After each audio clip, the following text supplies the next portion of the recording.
Bab 3391, Mata Tianming. Pedang panjang di tangannya lewat, dan kepala anggota sekte Sirius yang terluka parah terbang tinggi dalam sekejap dan berguling ke tanah. Di dunia para dewa dan manusia, tidak ada yang akan berbelas kasihan, dan tidak ada yang akan baik terhadap wanita. Karena kisah petani dan ular dimainkan setiap saat di dunia para dewa dan manusia. Tidak ada seorang pun yang tahu bagaimana cara bersyukur. Hanya sedikit orang yang tahu bagaimana cara bersyukur, apalagi dalam menghadapi manfaat yang mutlak. Luosi membunuh semua orang di sekte Tianlang, dan merasa lega saat dia menghela napas berat. Ayo pergi, aku khawatir seseorang akan datang. Dev menelepon Luosi dan pergi. Saat Dev dan yang lainnya pergi, semburan kabut hitam bergulung, dan kemudian kabut hitam itu berubah menjadi tangan besar, merobek lubang di kehampaan. Seiring dengan hembusan nafas, sesosok tubuh perlahan muncul dari kehampaan. Orang ini adalah Qi Peijia, ledakan tadi menarik Qi Peijia. Dan di samping Qi Peijia, ada Liu Shuei yang tampak pucat. Setelah orang ini menggunakan teknik pelarian darah untuk melarikan diri, levelnya turun langsung ke alam kesengsaraan tingkat ketiga, dan auranya jauh lebih lemah, dia tampak seperti sakit parah. Tuan Qi, suara tadi terdengar seperti sesuatu yang meledak. Ledakan apa yang membuatnya begitu menakutkan? Liu Shuei bertanya pada Qi Peijia. Qi Peijia tidak berbicara, tetapi melihat pemandangan berantakan di sekitarnya, serta senjata compang camping berserakan di tanah. Senjata-senjata ini sendiri semuanya tidak lengkap, hanya terkena ledakan, dan banyak di antaranya sudah compang camping. Ada beberapa mayat di sana, lihat siapa mereka. Qi Peijia menemukan mayat orang-orang dari sekte Tianlang, jadi dia berkata kepada Liu Shuei. Liu Shuei mengangguk, lalu pergi untuk memeriksa dan menemukan identitas pihak lain dari pakaiannya. Tuan Qi, ini semua adalah orang-orang dari sekte Tianlang. Beberapa orang jelas terkena dampak ledakan dan meninggal dengan organ dalam mereka hancur, tetapi beberapa orang dipenggal kepalanya. Liu Shuei berkata dengan hati-hati. Qi Peijia melihat ke arah orang mati, lalu ke tempat kejadian, lalu perlahan menutup matanya, dan dengan lembut menyilangkan dahinya dengan satu tangan. Saat dahi Qi Peijia bersinar terang, ada mata ekstra di dahi Qi Peijia, seperti air langseng. Melihat pemandangan ini, Liu Shuei sangat ketakutan hingga dia menelan ludahnya. Mata Qi Peijia di dahinya mulai berkedip, dan tak lama kemudian dunia menjadi abu-abu di mata Qi Peijia. Dan di dunia kelabu ini, semua yang baru saja terjadi telah meninggalkan bayangan. Tianming. Wajah Liu Shuei penuh dengan keterkejutan. Kalian pasti tahu bahwa mata Tianming ini adalah keterampilan rahasia klan iblis. Konon sudah lama hilang, dia tidak mengerti bagaimana Qi Peijia bisa memiliki mata Tianming. Namun, Liu Shuei mengambil keputusan saat ini dan harus mengikuti Qi Peijia dengan baik dan melayani Qi Peijia dengan baik. Mungkin Qi Peijia bisa membantunya pulih setelah medan perang para dewa dan iblis ditutup. Setelah beberapa saat, mata di dahi Qi Peijia perlahan menghilang, lalu dia perlahan membuka matanya. Ternyata yang melakukannya adalah anak bernama Dev. Orang ini sungguh beruntung. Dia tidak tahu harta apa yang didapatnya, jadi dia menyimpannya dan melarikan diri. Qi Peijia berkata dengan dingin. Apakah Dev yang melakukannya? Liu Shuei tercengang, Tuan Qi, kekuatan macam apa yang mampu dilakukan Dev untuk membunuh begitu banyak biksu sekte Tianlang? Saya tidak bisa melihat proses pertarungan mereka, tapi biksu yang dipenggal itu adalah Na Luosi.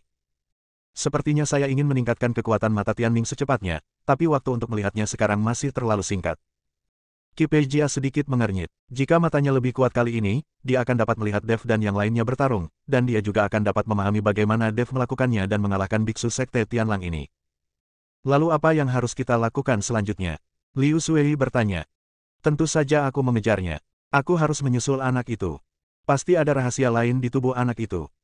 Setelah Qi Peijia selesai berbicara, dia membawa Liu Shuei dan mengejar ke arah menghilangnya Dev dan yang lainnya. Dev dan Luosi berlari jauh-jauh, karena dia tahu akan ada bahaya mengikuti di belakang. Bab 3392, apakah Anda memesan saya? Dev membawa Luosi ke tempat terpencil, menggambar lingkaran sihir, dan mulai pulih dengan cepat. Dev mengeluarkan semua sumber daya di ring penyimpanan berapapun biayanya. Segala jenis rumput abadi dan batu spiritual dengan cepat diserap oleh penyerapan gila dari seni kondensasi jantung. Namun bagi Dev, meskipun ia memiliki batu roh rumput peri, mungkin perlu waktu untuk pulih seperti sebelumnya. Jika ada cukup energi abadi saat ini, Anda dapat pulih dengan cepat, tetapi di mana Anda dapat menemukan energi abadi yang begitu kaya sekarang? Dev berpikir, dan matanya tidak bisa tidak fokus pada telur makhluk roh. Telur binatang roh ini telah menyerap energi abadi selama ribuan tahun. Jika Anda memakan telur binatang roh ini, Anda pasti akan segera pulih. Dev menatap telur makhluk roh dengan bingung, bertanya-tanya apakah dia harus memakan telur makhluk roh. Di medan perang antara dewa dan iblis ini, bahaya ada di mana-mana. Jika Dev tidak dapat pulih secepat mungkin, atau jika dia menjadi sasaran seseorang, dia akan mendapat masalah. Tepat ketika Dev sedang menatap telur makhluk roh dalam keadaan kesurupan, telur makhluk roh mungkin merasakan bahayanya, dan bergetar sedikit, dan kemudian sejumlah besar energi peri keluar dari telur makhluk roh. Dev tertegun dan tiba-tiba tertawa, dia tidak menyangka bahwa meskipun telur makhluk roh belum menetas, dia sadar dan bahkan bisa menebak pikirannya sendiri. Saat ini, Dev ingin tahu makhluk kecil seperti apa yang ada di dalam telur makhluk roh ini. Telur makhluk roh dipenuhi dengan energi peri, dan Dev menyerapnya dengan gila-gilaan, dan berbagai kekuatan di tubuhnya juga pulih dengan cepat. Tapi saat Dev pulih dengan cepat, aura menakutkan tiba-tiba datang dari jauh. Dev tahu bahwa seorang master akan datang. Sebelum Dev sempat bereaksi, pihak lain sudah mendekat. Ternyata itu adalah Qi Pei Jia, dan orang yang mengikuti Qi Pei Jia adalah Liu Sui. Melihat Dev dan Luosi, mata Liu Sui penuh dengan keganasan. Anak baik, akhirnya aku menemukanmu. Hari ini aku harus memotongmu menjadi beberapa bagian dan menyiksa gadis kecil Luosi ini sampai mati. Liu Sui mengertakkan gigi dan berkata, Anda harus tahu bahwa latihan setelah alam kesengsaraan sangatlah sulit. Sekarang Liu Sui telah menggunakan teknik pelarian darah, levelnya telah turun langsung ke alam kesengsaraan tingkat ketiga. Akan sulit baginya untuk bangkit di alam kesengsaraan. Masa depan. Itu sebabnya orang ini sangat membenci Dev dan Luosi. Qi Pei Jia tidak berbicara, tetapi menatap dari dekat ke lingkaran sihir yang dibuat oleh Dev. Seorang kultivator tingkat pertama di alam kesengsaraan sebenarnya telah mengerahkan formasi yang begitu sempurna. Tampaknya Anda benar-benar istimewa. Mata Qi Pei Jia sedikit menyipit dan dia berkata, Tuan Muda Qi, berhentilah berbicara omong kosong dengan mereka dan bunuh Dev secara langsung. Saat kita meninggalkan medan perang para dewa dan iblis, saya, pertemuan roh darah, akan membantu Tuan Muda Qi dan membantai seluruh lembah roh darah. Liu Sui tidak sabar. Dia ingin melihat kematian tragis Dev secepat mungkin. Alasan lainnya adalah dia ingin menangkap Luosi secepat mungkin dan menikmatinya. Dia menyukai Luosi selama bertahun-tahun, tetapi Luosi selalu menyukai Jindong, dan Liu Sui tidak pernah memiliki kesempatan. Sekarang Jindong tidak berada di medan perang para dewa dan iblis, dan tidak ada seorang pun di lembah roh darah yang ada di sini, dia dapat melakukan apapun yang dia inginkan. Berpikir bahwa dia akan mampu menahan Luosi di bawahnya untuk sementara waktu, mulut Liu Sui mulai menangis. Melihat penampilan Liu Sui yang menjijikkan, Luosi ingin menikamnya sampai mati dengan pedang. Qi Pei Jia menatap Liu Sui dengan dingin, apakah kamu menyuruhku? Mata Qi Pei Jia bersinar karena kedinginan, dan Liu Sui langsung ketakutan hingga seluruh tubuhnya gemetar. Tidak, aku tidak berani. Liu Sui dengan cepat menggelengkan kepalanya dan berdiri di samping seperti anjing pesek dan berhenti berbicara. Qi Pei Jia sekali lagi mengarahkan pandangannya pada Dev, dengan senyuman dingin di bibirnya. Bab 3393, Telapak Guntur. Saya melihat aura di luar tubuh Qi Pei Jia naik seperti angin kencang dalam sekejap. Warna langit dan bumi berubah, gelombang udara terus melonjak, dan Liu Sui di sampingnya terlempar ke belakang. Hancurkan! Qi Pei Jia berteriak dengan marah dan tiba-tiba melambaikan tangannya. Dia ingin menghancurkan formasi Dev dengan paksa. Untuk menghancurkan formasi, menemukan mata formasi adalah cara termudah untuk menghancurkannya. Tapi Qi Pei Jia sebenarnya ingin menghancurkan formasi dengan paksa, alasan mengapa dia melakukan ini adalah untuk menunjukkan kekuatannya di depan Dev. Dalam kehampaan, aliran kabut hitam mengembun dan dengan cepat berubah menjadi telapak tangan iblis besar. Saat Qi Pei Jia menekan telapak tangannya, telapak tangan besar itu juga jatuh dengan keras. Ketika telapak tangan ini jatuh, seluruh kekosongan bergetar, dan Dev sedikit mengernyit, dan langsung mengaktifkan tubuh emas yang tidak dapat dihancurkan. Cahaya keemasan menyala, membentuk perisai pelindung emas di sekitar formasi. Masih ada beberapa kemampuan nyata. Melihat tubuh emas dan tidak bisa dihancurkan Dev, Qi Pei Jia mencibir. Dev, sebaliknya, memiliki ekspresi serius di wajahnya, karena Qi Pei Jia ini begitu kuat, dia setidaknya harus berada di alam kesengsaraan tingkat 8. Tidaklah normal untuk menjadi begitu muda dan masih menjadi seorang kultivator biasa, tetapi tiba-tiba memiliki kekuatan yang begitu tinggi. Kalian pasti tahu kalau Qi Pei Jia dulunya tidak sebaik Jindong, jadi dia dilempar ke gua menelan iblis oleh Jindong. Tapi sekarang, apalagi Jindong, bahkan Luo Shouhai pun tidak bisa melawan orang ini. Sekarang sepertinya Qi Pei Jia pasti mengalami petualangan di gua menelan iblis, tapi Dev tidak tahu persis petualangan apa itu. Petualangan inilah yang membuat kekuatan Qi Pei Jia tumbuh pesat dalam waktu singkat. Qi Pei Jia perlahan mengangkat tangannya, dan telapak tangan ajaib besar sekali lagi mengembun di kehampaan. Kemudian telapak tangan kedua jatuh, dengan telapak tangan ini jatuh, tanah tiba-tiba retak, dan lingkaran sihir yang dibuat Dev langsung musnah. Liu Sui memandang Qi Pei Jia dengan kaget. Anda harus tahu bahwa mereka semua berada pada level yang sama sebelumnya, tetapi sekarang, dia bahkan mungkin tidak bisa menahan telapak tangan Qi Pei Jia.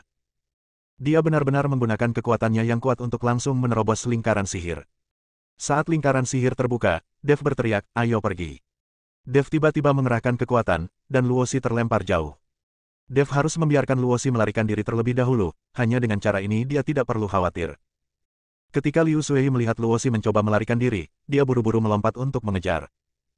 Dia tidak bisa membiarkan Luosi melarikan diri, ini adalah kesempatan sekali seumur hidup, dan dia harus merebut Luosi. Ketika Dev melihat Liu Sui hendak mengejar Luosi, matanya tiba-tiba menjadi dingin dan dia tiba-tiba melambaikan telapak tangannya. Telapak tangan guntur. Dev berteriak dengan marah. Awan hitam besar berkumpul di langit, dan kilat menyambar awan hitam, bergemuruh tanpa henti. Perubahan mendadak ini membuat Liu Sui tertegun sejenak, lalu dia melihat awan hitam di langit mengembun menjadi telapak tangan raksasa dan menepuknya ke arahnya. Dan di telapak tangan raksasa ini, petir terus menyambar. Hal ini membuat Liu Sui ketakutan. Dia belum pernah melihat pertempuran seperti ini sebelumnya. Qi Peijia di samping melihat telapak guntur Dev, dan matanya penuh dengan keterkejutan. Dia benar-benar tidak dapat membayangkan bahwa Dev, seorang biksu tingkat pertama di alam kesengsaraan, dapat memiliki kekuatan seperti itu. "Tuan Qi, selamatkan aku, selamatkan aku." Liu Sui meraung, hatinya dipenuhi ketakutan. Jarang sekali melihat biksu tingkat ketiga di alam kesengsaraan dipukuli oleh biksu alam kesengsaraan tingkat pertama dan berteriak minta tolong. Qi Peijia melambaikan tangannya, dan telapak tangan raksasa juga terbentuk, langsung menopang kepala Liu Sui. Boom! Dua telapak tangan besar bertabrakan, seketika menyebabkan gelombang besar dan pasir serta batu beterbangan seperti badai pasir. Liu Sui jatuh ke tanah dengan bunyi gedebuk, dan seteguk darah muncrat dari mulutnya. Meskipun Qi Peijia memblokir telapak tangannya, akibatnya masih sangat mengejutkan Liu Sui. Bab 3394, Mantra Waktu. Saat asap perlahan menghilang, Dev masih di sana. Kamu masih ingin kabur di depanku, melamun. Qi Peijia mendengus dingin, sepertinya dia tidak terburu-buru, tapi dengan cepat mengejar ke satu arah. Segera, Qi Peijia melihat Dev. Ketika Dev merasakan Qi Peijia mengejarnya, dia tidak bisa menahan cemberutnya, dia menemukan bahwa orang ini sepertinya mengetahui arah pelariannya, jadi dia mengejarnya. Kamu baru berada di alam kesengsaraan tingkat pertama, tetapi kamu masih ingin lepas dari genggamanku. Menurutku kamu sebaiknya menerima kematian saja. Tubuh Qi Peijia bersinar secepat kilat. Dalam sekejap mata, Qi Peijia hendak mengejar Dev. Dev menggunakan wind step, tapi dia masih tidak bisa menutup jarak di belakang Qi Peijia. Sial, kenapa orang ini mesum sekali? Murid Dev menyusut dan dia tidak bisa menahan untuk tidak mengutuk. Melihat Dev di depannya, Qi Peijia mengulurkan tangan dan meraihnya. Dalam sekejap, beberapa kabut hitam mengembun menjadi rantai besi dan membungkus Dev. Setiap rantai besi seperti ular berbisa yang menyemburkan huruf. Rantai ini mengelilingi Dev dari segala arah, membuat Dev sangat pasif. Melihat Dev hendak diikat oleh rantai ini, tiba-tiba cahaya putih menyala. Syat! Dev merasakan matanya menjadi gelap, lalu bersinar, dan kemudian dia melihat bahwa dia sudah berada beberapa mil jauhnya.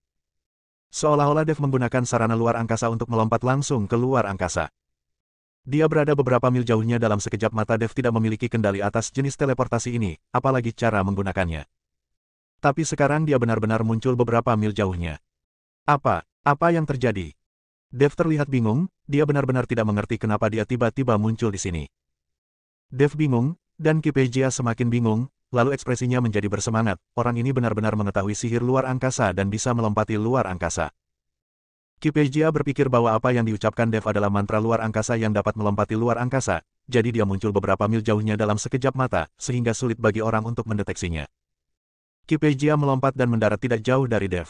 Dia menatap Dev dengan dingin, "Wah, aku tidak menyangka kamu bisa mengetahui begitu banyak mantra pada level kecilmu. Sepertinya aku ingin menyerapnya. Mantra ini darimu. Kemarilah dan gunakan itu untukku." Setelah itu, Qi Peijia menembak ke arah Dev lagi. Tetapi Dev berbalik dan lari, tidak mungkin dia mengikuti Qi Peijia dan bertarung langsung. Dev berpikir hati-hati sambil berlari, apa yang terjadi ketika dia baru saja tiba. Tiba-tiba, Dev sepertinya memikirkan sesuatu, dan kesadarannya dengan cepat tenggelam ke dalam ring penyimpanan. Ketika dia melihat jam berukir batu giok di cincin penyimpanan, dia menemukan bahwa jarum jam telah bergerak dan tidak lagi pada posisi semula. Bukankah itu hanya mantra luar angkasa, tapi mantra waktu? Dev terkejut. Namun, Dev sangat terkejut. Apapun yang dia lakukan, jamnya tidak pernah bergerak. Mengapa jam itu mulai bergerak dengan sendirinya tanpa ada yang menjaganya? Tepat ketika Dev merasa sangat bingung, tiba-tiba bahaya datang dari belakang. Qi Peijia mengulangi trik lamanya, dan beberapa rantai besi datang ke arah Dev, hendak menjerat Dev. Dev mencoba yang terbaik untuk menggunakan langkah angin, tetapi tidak ada cara untuk melarikan diri, kesenjangan kekuatan antara keduanya agak besar. Tepat ketika Dev sedang panik, dia tiba-tiba menemukan bahwa garis-garis pada telur makhluk roh tiba-tiba berkedip. Saat telur makhluk roh bersinar dengan cahaya, jam juga berkedip dengan cahaya putih, dan jarum jam bergerak sedikit.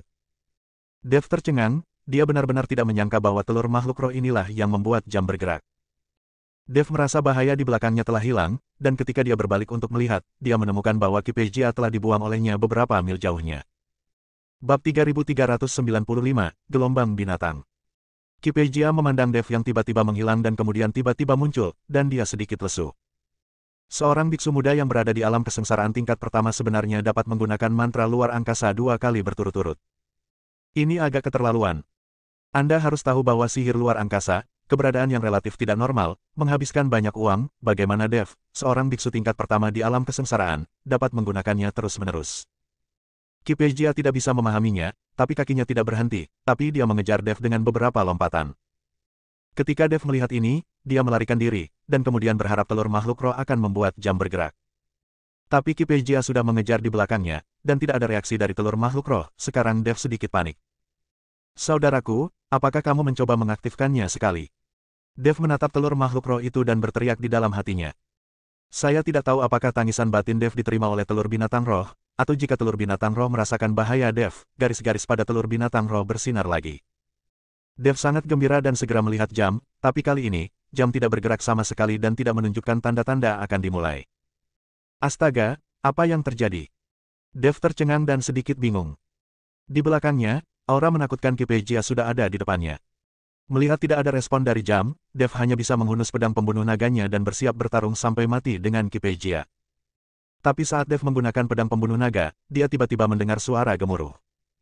Kemudian tanah mulai bergetar, dan asap serta debu mengepul dari langit. Dev dan Kipejia sama-sama tercengang, lalu melihat ke kejauhan. Ratusan monster terlihat, membuat raungan yang menakutkan dan datang di atas asap yang mengepul. Ini mengejutkan Dev dan Kipejia. Kawanan binatang dengan cepat bergegas ke depan mereka. Kipejia mundur dengan cepat, tetapi Dev tidak bisa mundur. Jika dia mundur, dia akan mundur tepat di depan Kipejia. Lawan. Dev memegang pedang pembunuh naga dan mengaktifkan tubuh emasnya yang tidak bisa dihancurkan, berniat untuk berjuang keluar dari kawanan binatang. Berurusan dengan binatang buas ini lebih baik daripada berurusan dengan baju besi itu. Tapi saat Dev hendak berjuang untuk keluar, binatang buas itu mendatangi Dev dan secara aktif menghindarinya, lalu bergegas menuju Kipejia. Dev tercengang, melihat binatang buas yang berkerumun di sekitarnya, tetapi tidak satupun dari mereka yang menyerangnya. Segera, Dev melihat telur makhluk roh dan menemukan bahwa telur makhluk roh masih bersinar dan sedikit bergoyang, seolah-olah mengikuti Dev untuk mengklaim pujian. Jelas sekali, monster-monster ini tertarik dengan telur monster roh ini, dan alasan mengapa monster-monster ini tidak menyerang Dev juga karena telur monster roh ini. Sial, ini benar-benar harta karun. Dev melihat telur makhluk roh dan sangat menyukainya. Sekarang masih berupa telur, asyik sekali, kalau menetas apa gunanya. Dev sekarang mulai berfantasi tentang menunggangi binatang aneh dari langit dan bumi, melakukan perjalanan melalui dunia surga dan manusia, lalu siapa yang berani memprovokasi dia? Boom! Suara keras yang tiba-tiba menarik Dev kembali dari fantasinya. Kipejia hanya bisa melihat aura melonjak di sekujur tubuhnya setelah berteriak dengan keras, aura hitam menyapu dari kehampaan, dan banyak monster terbunuh dalam sekejap. Kipejia marah. Jelas bahwa Dev lebih kuat darinya, tetapi monster-monster ini melewati Dev dan menyerangnya. Mungkinkah dia mudah ditindas? Melihat ekspresi marah dan membunuh Kipejia, Dev tidak berani tinggal, jadi dia menggunakan langkah angin dan melarikan diri dengan cepat. Setelah melihat ini, Kipejia ingin mengejarnya, tetapi monster yang tak terhitung jumlahnya masih menyerbu ke arahnya, jadi Kipejia hanya bisa mengaum dengan marah. Dev tidak mempedulikannya lagi dan melarikan diri dengan seluruh kekuatannya. Saya tidak tahu berapa lama, tetapi Dev tidak dapat lagi merasakan nafas Kipejia, bahkan dengan kesadaran spiritualnya, dia tidak dapat mendeteksinya, dan kemudian dia menghela nafas lega. Bab 3396, Penolakan. Adapun Kipejia, dia tampak seperti pria berdarah, dan di bawah kakinya ada banyak mayat monster. Liu Shuei datang terlambat. Melihat pemandangan di depannya, dia hanya bisa menelan ludahnya dan tidak berani mengucapkan sepatah kata pun. Pada saat ini, Kipejia baru saja bertarung melawan binatang buas, menarik banyak biksu, banyak di antaranya adalah pembudidaya setan. Tetapi ketika para biksu manusia itu melihat energi iblis muncul dari tubuh Kipejia dan melihat mayat monster di tanah, mereka semua pergi dengan putus asa. Jika orang ini menjadi gila dan membunuh semua biksu manusia seperti mereka, akan ada masalah. Namun, Para biksu iblis itu sangat bersemangat, ada begitu banyak monster dan banyak pil binatang. Dan monster-monster ini telah tumbuh di medan perang para dewa dan iblis, dan pil monster tersebut jauh lebih baik daripada yang ada di dunia luar. Para biksu iblis ini dengan panik mengambil pil binatang itu, Kipejia sepertinya tidak memperhatikannya dan tidak peduli dengan pil binatang itu. Dia membunuh monster-monster ini, tapi Kipejia tidak menginginkan pil binatang ini. Ketika Liu Shuei melihat ini, dia juga buru-buru mengambilnya. Kipejia menatap kosong ke kejauhan, dan sebuah mata tiba-tiba muncul di atas alisnya. Dia mengaktifkan mata Tianming lagi, seluruh dunia menjadi redup, dan arah pelarian Dev terlihat jelas oleh Kipejia. Segera, mata di dahi Kipejia perlahan menghilang, matanya sedikit mengembun, dan dia berkata dengan niat membunuh, di medan perang para dewa dan iblis ini, kamu bahkan tidak bisa berpikir untuk mengambil telapak tanganku. Setelah Kipejia selesai berbicara, dia menuju ke arah pelarian Dev. Melihat ini, banyak pembudidaya iblis mengikutinya satu demi satu, mereka berencana mengikuti Kipejia dan mengambil beberapa harta karun.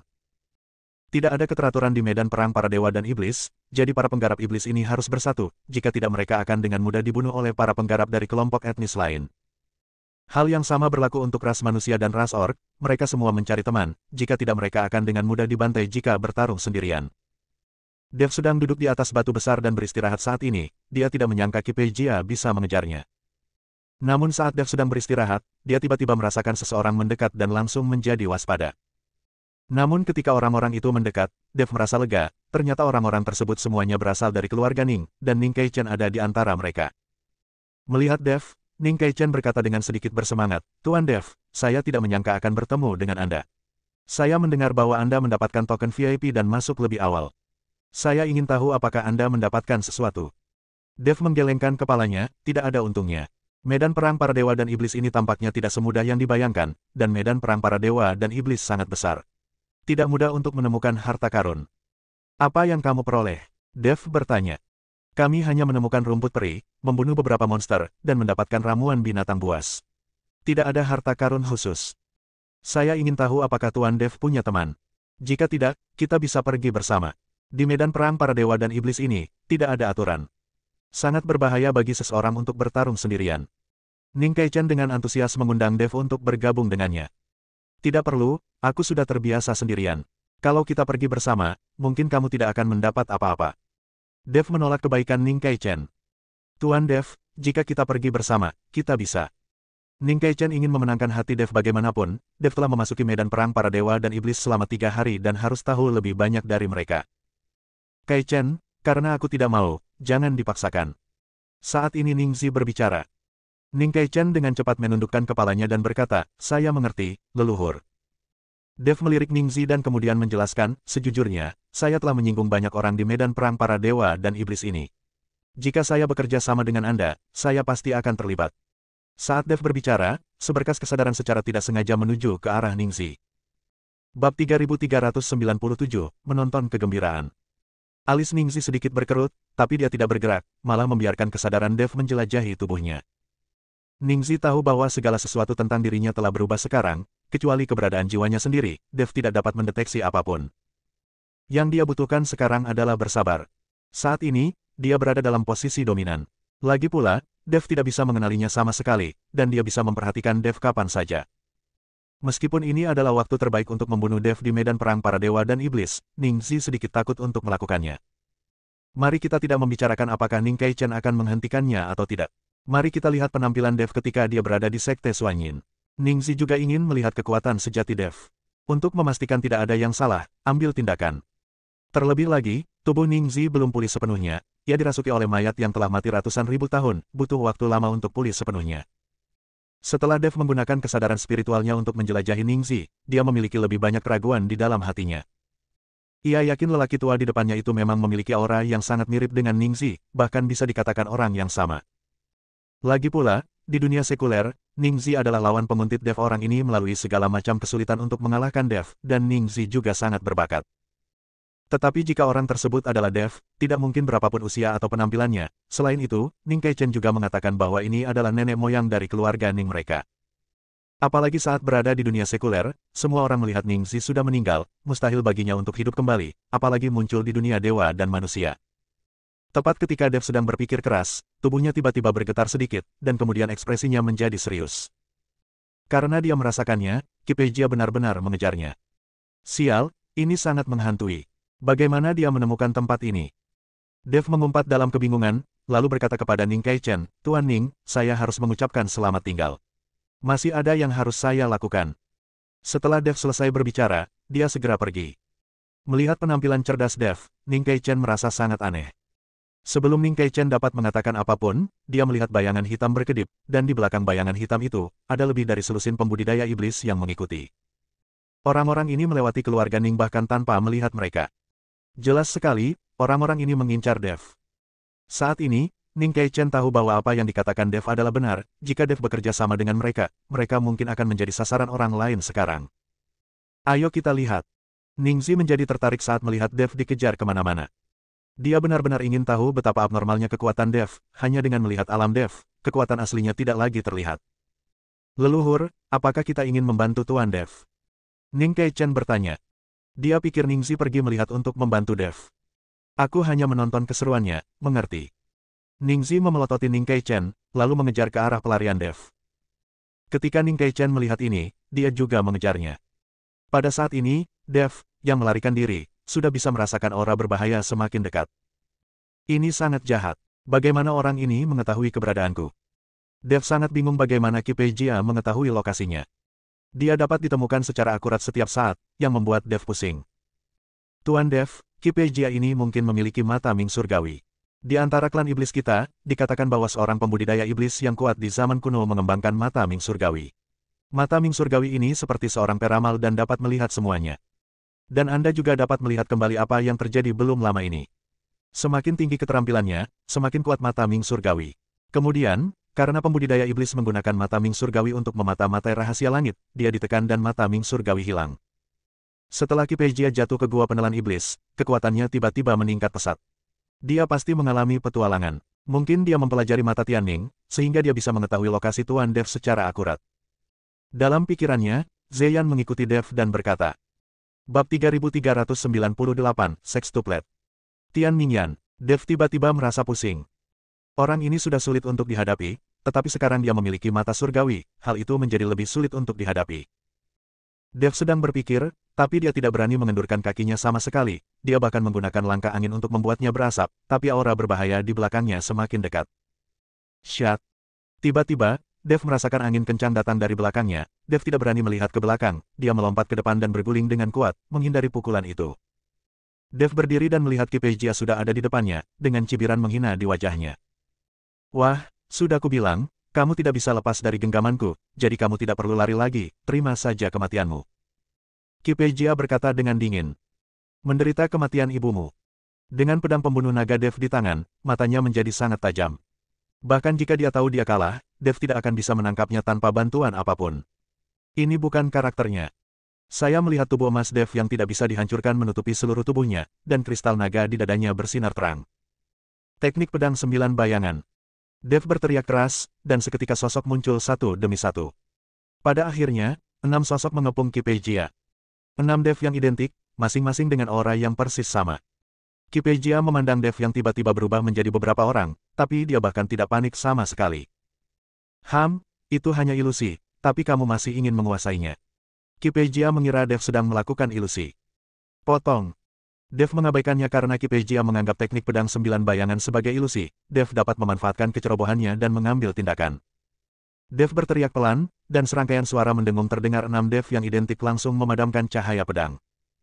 Tapi 6 sinar pedang ini bergetar sedikit, dan kemudian mulai terbelah, dan segera berubah menjadi ribuan sinar pedang, mengelilingi Qi Pei Jia, dan semuanya menebas ke arah Qi Pei Jia. Merasakan bahaya datang dari segala arah, Qi Pei Jia sedikit mengernyit. Itu bukan ilusi. Qi Pei Jia merasakannya, Dev di segala arah sepertinya benar-benar ada. Bahkan lampu pedang ini persis sama, tidak ada ilusi. Pupil Qi Pei Jia terus menyusut, dan seluruh tubuhnya diselimuti oleh ribuan cahaya pedang. Bahkan jika kamu benar-benar bisa mengkloning dirimu sendiri, kamu bahkan tidak bisa berpikir untuk membunuhku. Qi Pei Jia meraung, dan kabut hitam tiba-tiba muncul dari tubuhnya. Kabut hitam ini membungkus tubuh Qi Pei Jia dengan erat. Armor sihir hitam. Bersamaan dengan raungan Qi Pei Jia, kabut hitam yang membungkus tubuh Qi Pei Jia mulai mengeras dengan cepat, dan akhirnya berubah menjadi sepasang baju besi, yang dikenakan dengan sempurna di tubuhnya. Armor hitam itu tidak memiliki cahaya sama sekali, sekilas terlihat seperti jurang maut. Saat ini, Dev mengenakan tubuh emas yang tidak bisa dihancurkan, sedangkan Qi Pei Jia mengenakan baju besi sihir hitam, keduanya seperti pejuang, mewakili sisi masing-masing.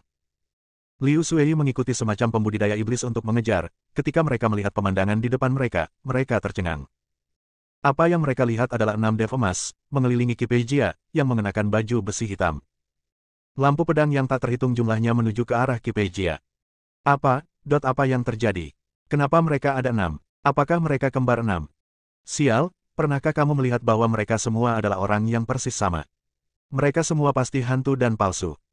Tidak, sepertinya itu tidak palsu. Masing-masing memiliki aura yang sama. Banyak pembudidaya iblis membicarakannya. Wajah Liu Shuei menjadi pucat, dia benar-benar tidak menyangka Dev punya begitu banyak metode. Saat itu, dia ditipu oleh Dev dan mengira dia ceroboh, tapi sekarang sepertinya dia tidak cukup kuat dan tidak bisa mengalahkan Dev. Bab 3399, Armor Sihir Hitam. Saat berhadapan dengannya, Dev tidak perlu menggunakan teknik pedang 9 bayangan sama sekali. Tidak jauh dari sana, semua orang dari keluarga Ning juga tiba, melihat 6 Dev yang identik. Ning Keichen juga bingung. Mata Ningxi sedikit menyipit, dan wajahnya menjadi sangat serius. Dia melihat bahwa setelah Dev melangkah ke dunia surga dan bumi dari dunia sekuler, kekuatannya menjadi begitu kuat. Itu hanyalah pertumbuhan yang tidak normal. Di mata semua orang, ribuan cahaya pedang menembus Qi Pei Jia secara langsung, tetapi Qi Pei Jia tidak mengelak, dan bahkan ekspresi wajahnya tidak berubah. Ketika 10.000 cahaya pedang itu menembus tubuh Qi Pei Jia berdiri tak bergerak dan baik-baik saja.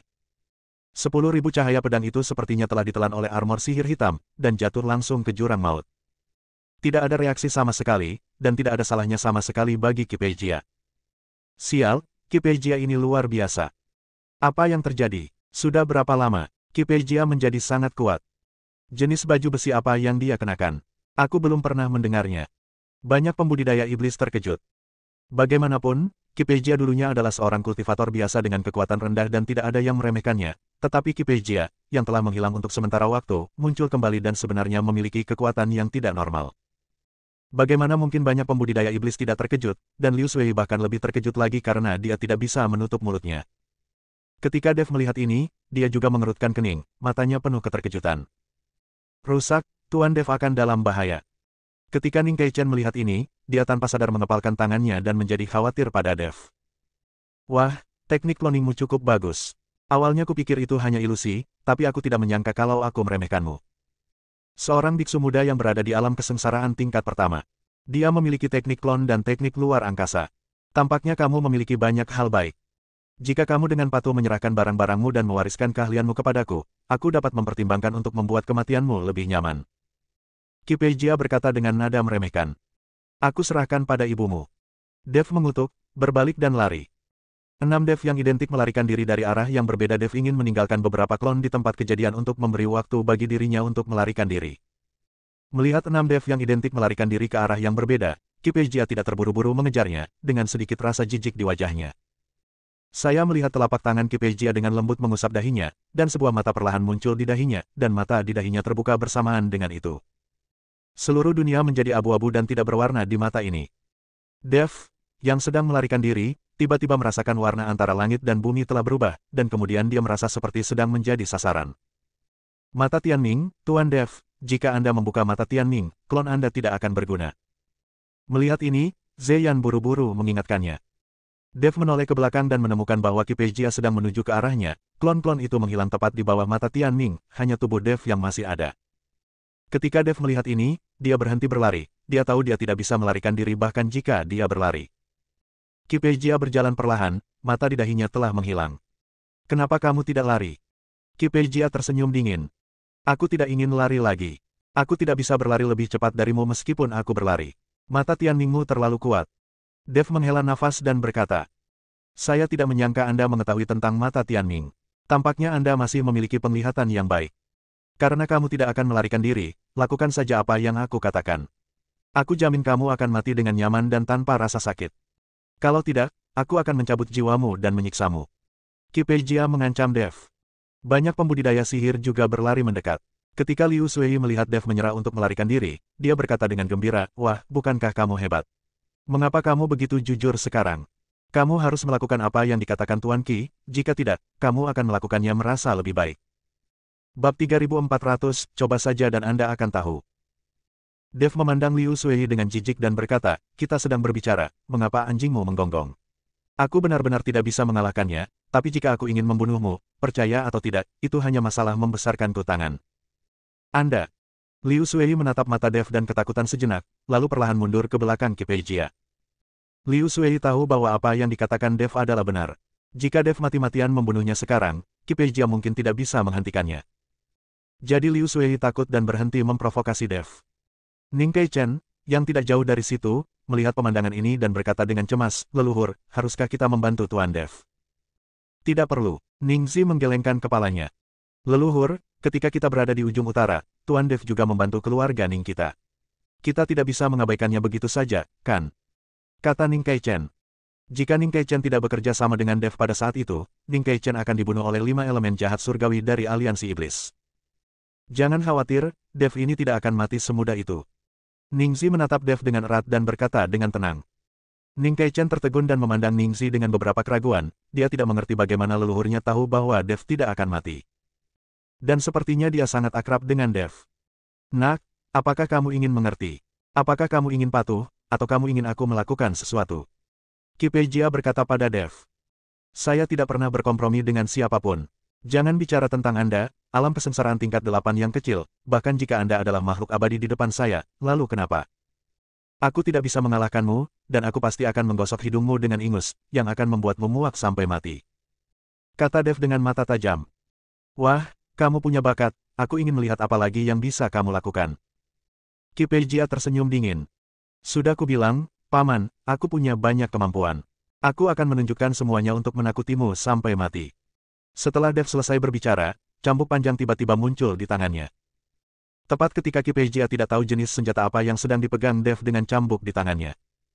Dev mencambuk ke arah Kipejia. Kipejia tidak mengelak, dengan tatapan jijik di matanya, karena dia tahu bahwa dengan kekuatan Dev, dia tidak bisa terluka sama sekali. Sekarang dia mengenakan baju besi ilmu hitam lagi, senjata Dev tidak berguna. Tapi ketika cambuk ajaib datang di depannya, Kipejia tertegun, dengan sedikit kepanikan di matanya. Karena aura yang terpancar dari cambuk ajaib tidak dapat menembus baju besi sihir hitam dan langsung mencapai lautan kesadarannya. Terjepret. Saat cambuk ajaib menghantam tubuh Kipejia dengan keras, Kipejia mengerang dan mundur 3 langkah. Kipejia merasa jiwanya telah terpukul dengan keras. Perasaan itu sangat menyakitkan hingga dia hampir tidak bisa bernapas. Adapun para pembudidaya iblis lainnya, bahkan jika mereka tidak terkena cambuk ajaib, hanya nafas cambuk ajaib yang membuat hati orang-orang ini menegang, seolah-olah mereka telah ditinju oleh seseorang. Senjata apa yang kamu punya? Kipejia bertanya dengan sedikit cemberut. Ini adalah cambuk ajaib, yang dirancang khusus untuk mengalahkan kalian para penggarap iblis. Dev tersenyum dingin. Pecahkan cambuk ajaibnya. Mata Kipejia sedikit menyipit, pantas saja armor sihir hitamku tidak bisa menghentikannya. Ternyata itu dirancang khusus untuk menyerang para penggarap iblis kita.